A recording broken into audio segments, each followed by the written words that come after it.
Bonjour, nous allons parler aujourd'hui des discours rapportés. On distingue en effet le récit du discours. Le récit, c'est ce qui est raconté. Le discours, en revanche, c'est ce qui est dit. Ce sont les paroles.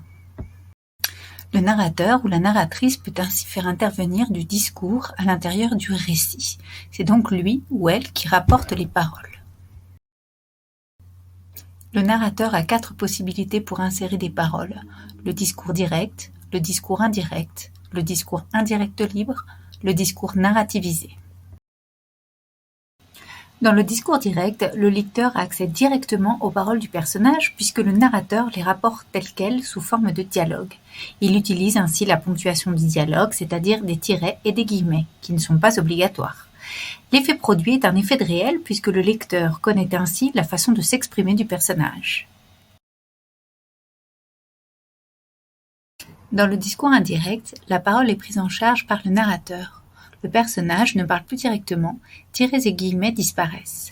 L'effet créé est une fluidité du récit qui n'est pas interrompue par un dialogue.